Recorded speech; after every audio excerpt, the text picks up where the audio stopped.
This is the story of Dick Whittington, who lived a long, long time ago in a country called England. Dick was very, very poor. He lived in the village of Poppin full of Squares, and the townspeople had two pastimes, laughing at Dick and singing of London. Oh, London town is made of gold, made of gold, made of gold. London town is made of gold, my fair lady. The townspeople chanted this ditty constantly, day in and day out.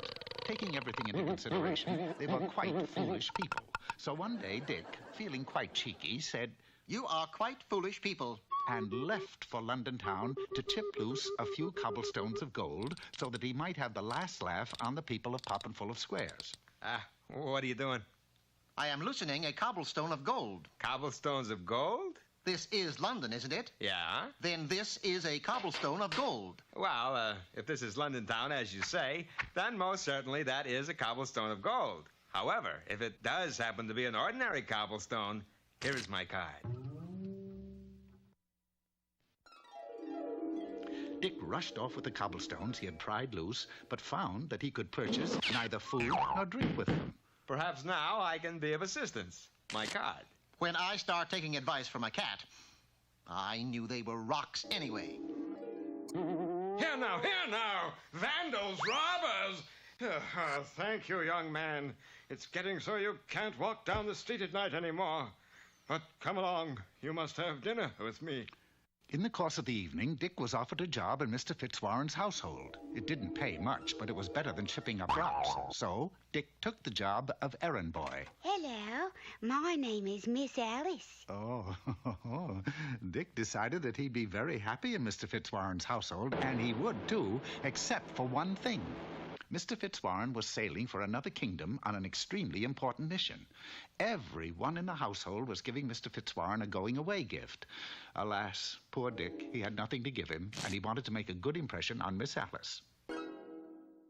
Well, show me the gift, cat. You're looking at it. Mainly me. So a good impression was made on both Mr. Fitzwarren and Miss Alice. The Queen of the kingdom to which Mr. Fitzwarren was hurrying had named their kingdom London too, and upon finding out that there already was a London, the Queen became very unhappy.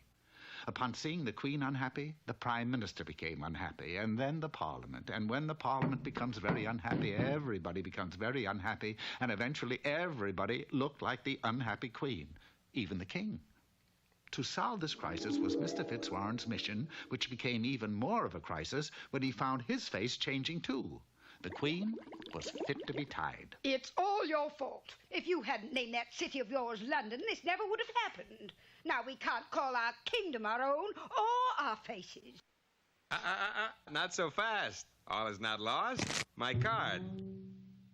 But I don't want a face. I have a face. But just look at this face. It's a beautiful face, but it's not my face. That face is a happy face. Your face is a sad face. You're unhappy because you cannot name your kingdom London.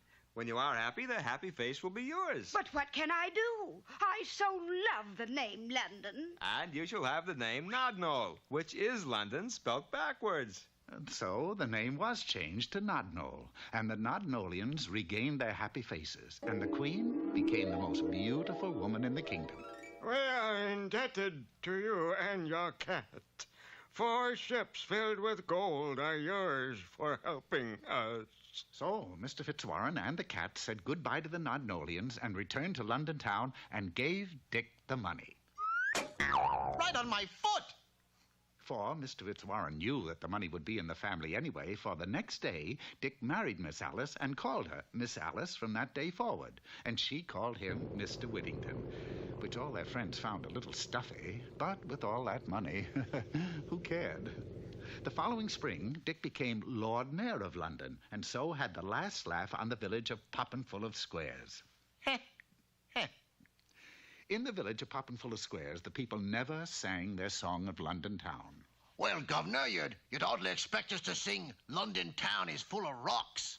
And never again did they laugh at Dick Whittington or anything else for that matter. But the story does have a happy ending, though, for the next year, ice cream was invented, and everyone lived happily ever after.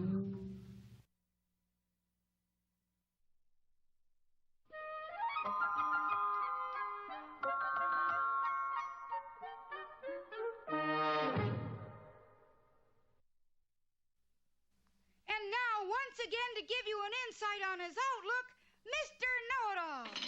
Hello, low IQers. Today's discussion concerns how to tame lions and pick up a little scratch on the side of your head. In order to tame a lion, one needs 4 items: a whip, a gun, a chair, and a tame lion, like Teddy here. Got up on the wrong side of the cage, didn't we? First, we proceed to test the whip. This is done by snuffing out a candle that sits on the head of a small flying squirrel. You sure you know what you're doing, Mr. Know-It-All? Haven't missed yet. We are now prepared to face the lion. Are you ready, Teddy? Now for my next subject, how to run the 4-minute mile in 30 seconds with whip and chair. Wait a minute. Aren't you going to